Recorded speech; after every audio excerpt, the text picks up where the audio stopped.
Hello everyone, welcome back. Today I have a very special guest. Her name is Mina. She is my sister, and we'll be talking about what it's like being Japanese and Turkish and all the experiences we've encountered growing up being mixed race. Our mother is Japanese and she's from Osaka. Our father is Turkish, but he was born and raised in Germany. My parents met when they were in London at a language school. My father was 20 years old and my mother was 22. After the language school, my mom had to return to Japan and my father returned to Germany, I think. And they kept contact and were long distance. But my father would constantly visit her and surprise her in different places. And in the end, he proposed and she said yes. And then they got married. And here we are. Hi, my name is Mina. I am Sena's little sister. I am currently living in Istanbul, and I don't know why, but we decided to do something like this today for you. I hope you enjoy it.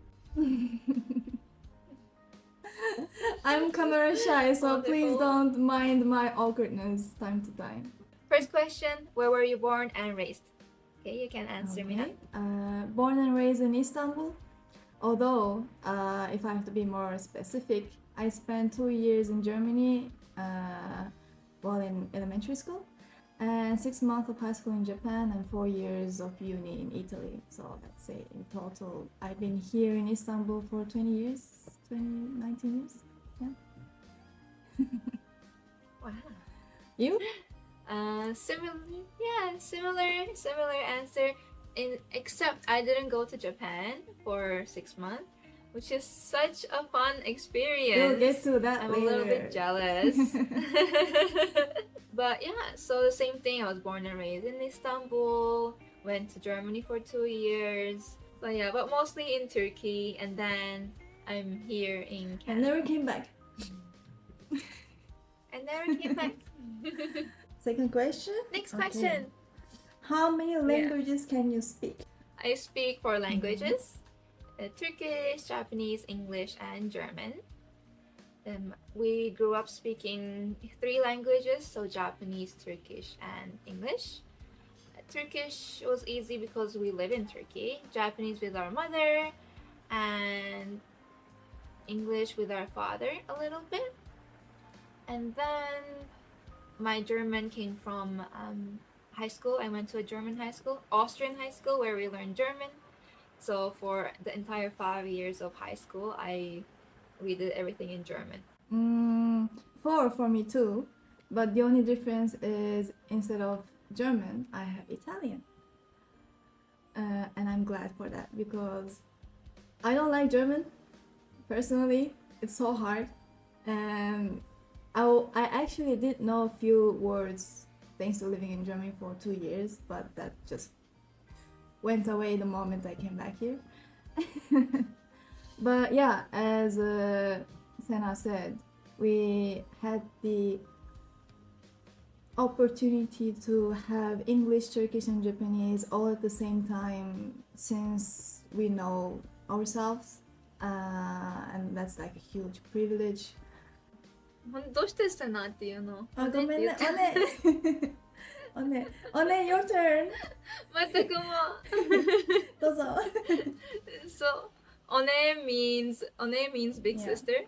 When we were very, very young, she would call me by name, Sena, and I would get a little bit ticked Yeah. off. And I was always jealous of like we went to like a Japanese school in Turkey too. It's like once a Yeah. week. And on Saturday, we would go to a Japanese school where we learned like Japanese grammar, Literature. math in Oh, Japanese, yeah, literature. Oh. But anyway, I would get jealous of all the siblings in that school. They would be like, "One-chan, oni-chan," and I was like, and my sister's like, "Suna." That's true, yeah. So I was like, "Can you please call me One-chan?" And my sister was like, "No way." No, I did start calling you One-chan for a brief moment, and I was like, I didn't like this chan, so I just stuck with One. We did have a fight, or Really? you don't remember the fight we We had? did. I remember. You were fighting. I remember the fight. And the Chan, I'm like, no, I don't like the Chan. Oh, I thought we were fighting because you didn't want to say the entire No, thing. it was just the Chan part. So I was so but like, upset. only it's cool, short, cool, you know. Third question: when and how did you realize you were different from everyone? Great question. I think it was around elementary third grade, because first and second year I was in Germany, and we were in a very international school. Everybody was like us, mixed race, like-minded people. So like us being Turkish Japanese was nothing special. So like I would feel like I'm one of them. Nobody was different from another. But then we came back, and the sudden change in the mentality of people, or the fact that I was the only mixed race kid in my school, not only in my class but my school, just gave the label on my back that I was the foreigner, the Japanese girl. Yeah. And I think for me, I noticed that I was different when I was maybe like even younger, like elementary school, elementary school. And I noticed my mom looked very different than everyone else. And nobody understood Japanese. I was like, okay, I think I'm a little bit different here. And then when I got older, people would be like, where are you from? Like, my house is just there around the corner. What do you mean? Yes. And then like they're like, no, where are you from? You look different. You're a foreigner. Like, oh, okay. So that was like a dead giveaway that I am very different from everyone. I'm like a foreigner. Yeah, it was very interesting. And also like the food that we would bring in, like our lunch and snacks. Bento. Bento. Yes. It's like our mother would cook it, right? So it would be like usually Japanese cuisine, and yeah, and like onigiri. Like even the box itself, the bento box. Yeah. Jesus, that's such a culture for them. And like she would make it every single day for us. Every single school day. In its small pouch, and the chopsticks and the fork and spoon. Just, bringing that pouch was like, what? For other kids. Like you didn't even have to open the box. Just bring the box and they'd be like gather around like, what is that? I know. Sometimes I'll be like super shy. I just want to eat, but like you guys are too much right now. Yeah. Every lunch was like entertainment for them. Yeah. Your experience living in Italy/Vancouver. Yeah, in Vancouver, there's so many Asian people around. That means there's so many Asian mixed people as well. So I don't really feel out of place. People usually say I look Latino. Yes, hola. Exactly. So I'm not even included in the Asian mixed race group. Speaking about that, even in there, because the university was super international too, there was people from all around the world. But still, most of the time when I say I'm Turkish and Japanese, I will get the, oh, really? Davvero? Minchia? Che figa? But like never ever had a negative reaction. They were like always super fascinated. Are all mixed race pretty? Of course. No, you're more pretty. Please, we're all pretty. No, in reality, like, it really doesn't matter if you're mixed or not to be pretty or not. It's just, I feel like it's a stereotype because there's so many mixed people that look 100% like Japanese. You wouldn't know they're mixed. That's or they so would look true. completely Turkish. Or who looks like Latino. Exactly. You might end up looking Latino. How do you identify as? For example, in Japan, of course, I don't identify as 100% Japanese because I'm not. There are certain behaviors that I do that is normal for me. because I learned it from here, that is not normal for Japanese people. Same goes for Turkey, you know. Some say like the things that I do is like super Japanesey. I'm like, okay, fair. So like even here I'm not 100% this or that. So I don't know. I would say it's like 100% and 100%. You know, 100% Turkish, 100% Japanese, because in the end we do know what the Japanese culture is, you know, to the fullest. We might not behave exactly like Japanese people, but we know how you're supposed to behave, like how you're supposed to interact with people and the culture and the food. But we choose to mix all of our cultures and our behaviors because that makes us us. And That's then true. we're not going to throw away all of our Turkish side just to be 100% Japanese, right? We can be both at the same time, I think. And we have the luxury to pick and choose which one we want to behave as, you know. So You know, next time when somebody asks me this, I'm gonna steal your answer. okay, please feel free. I mean, you already stole so much from me. I thought, and that's why. Excuse me? Oh, I think that's the subject for another day. I mean, you know, as a younger sister, you've been always copying me. It's a destiny. It's a destiny. If you're an older sister, you're gonna have to live with that. I'm sorry, you know. So you do agree? You do steal? I do. It's give and take on it, you know. I take things from you, but you also take things from me, you know. From you? Sure. In your dreams. See? You see what Just I mean? kidding. Just kidding. I love you so much. I love you too. Whose food is better? Well, it depends on my mood. Fair. When I want a hearty comfort food that I can just shove it in my mouth as much as I want because it's a bit more affordable than Turkish food for sure. And Japanese food for me is a little bit more luxury. That's the mindset I have because in Turkey it's very difficult to find Japanese food like sashimi especially. So it will always be a special occasion. However, in Vancouver that kind of changed because you can find Asian food everywhere. I like both. I feel like number one for me will always be salmon sashimi with rice. For me, mantı. Turkish ravioli. Oof. With yogurt and the butter, tomato paste sauce. Oh my. I can never say that one is better than the other because they both Japanese and Turkish cuisine, they are both very opposite from each other and they have so much unique characteristics, culture, each of their own traditions. So like if you say compare these both, I can never do that. I can never do that. I love them both in their own way. How was your experience dating in Turkey versus Japan versus Italy? So are we spilling some tea over here tonight? I mean, as much as tea you would like to spill. Oh no, I'm gonna have a pool over here.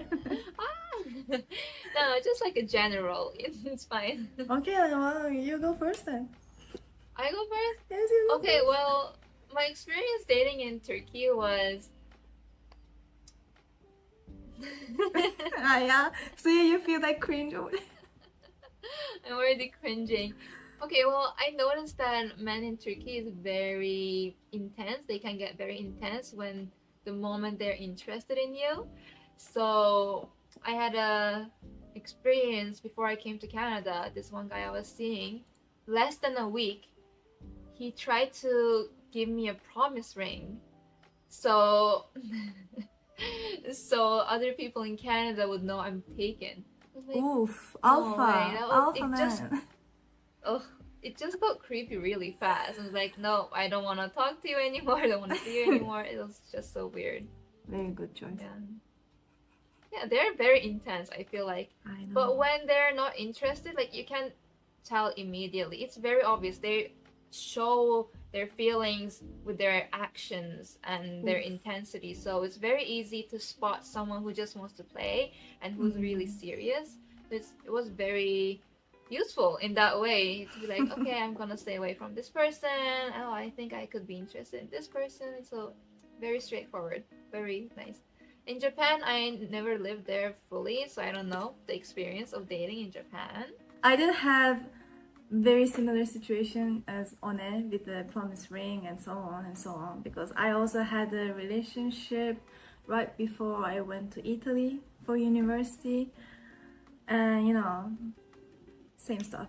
But I have to say this, and please don't get jealous, but I did firsthand lived the Italian romance. The stereotype that you see on Instagram, how they are super passionate, how they're like very intensely interested in whatever you do, the chivalry, the gentleman, the acts, the gestures and everything. It was like, I had that. That was great. Oh, I'm so jealous. I want that. Yeah, well. And my first boyfriend actually was when I was in Japan. Like my first serious, let's say, relationship was in Japan. Although he was like half Korean, half Japanese.